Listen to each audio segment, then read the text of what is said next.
course. With the Double Clutch podcast. First question, you've probably got one of the best jobs in the world.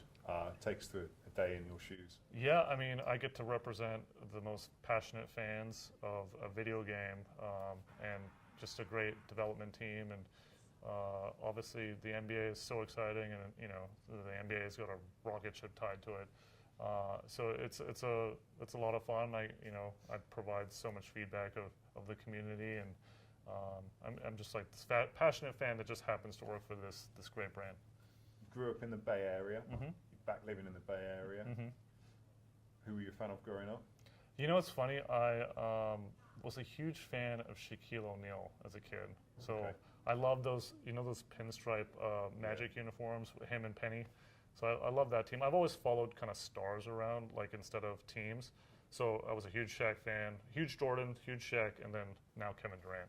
So I guess I'm a default Warriors fan, which I get a lot of heat for on the community, but I mean, it is what it is. And the game itself obviously comes out every year. How do you stay sort of fresh creatively? No, that's a great question. Obviously, NBA 2K, we have to make those strides. We have to tell great stories. That's why, this Giannis thing is such a fun new challenge. But our development team gives us a lot of ammunition. No game changes feature-wise on an annual basis as much as ours does. I can say that unequivocally.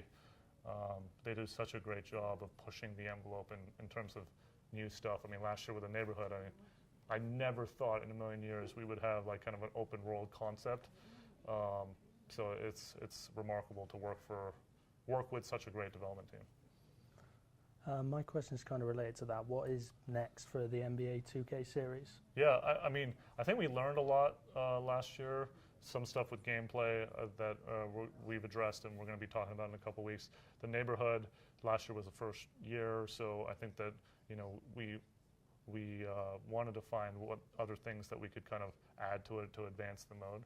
So there's definitely a focus on those. But look, there's something for everybody in our game. My team, quick game, everything. So it's important for us to push as much as we can on all those modes because everybody plays different things. People play my GM, my league. So it's important for us to continue to push the envelope, and you'll hear all those features in the coming weeks. You've mentioned quite a lot that players often will sort of reach out to you about 2K. How important is the game to sort of just the average NBA player? And is it just the stars that message you, or is it the sort of smaller role players as well? No, that's a great question. I'll answer the second one first. It's everyone, right? I think it's a badge of honor to be in a video game just as much as it is to be in the NBA to a lot of these guys. I mean, all the rookies talk about it. DeAndre Ayton on his draft night, he didn't tweet anything that the NBA did. He retweeted my congratulations of him because he was now in NBA 2K19. It's a big deal for these guys, and we want to give them the best experience possible because it's representing them. Based on first impressions, rate us for the game. I don't want to be mean on camera. I'm sorry. Brilliant. I've got more of a general NBA question now, if that's all right. Sure. LeBron James obviously joined the Lakers yesterday. That means now if you probably ranked the top 20 players, most of them play in the Western Conference. Do you think it's time to abolish the conference system, or is that something that would be unpopular? You're talking about like playoff seeding? Yes. I kind of like the 1-16 thing, no matter where you play. I know that creates some travel nightmares, but we live in a new age where it's not too difficult to I think you should get the best 16 players in the league, but see what the NBA does. I mean, the playoffs are always exciting, and I mean, God, the West is going to be tough. It's going to be real tough. Okay, so the last 7 MVPs are from the West. So that's insane. So just the last question then. So 2K18, Kyrie was the cover star. A few days later, pretty much traded away. Yep. LeBron announced as the Legends edition cover this year, and pretty much weeks later has left Cleveland. Is this a 2K curse destroying the Cleveland franchise? We are sticking with no.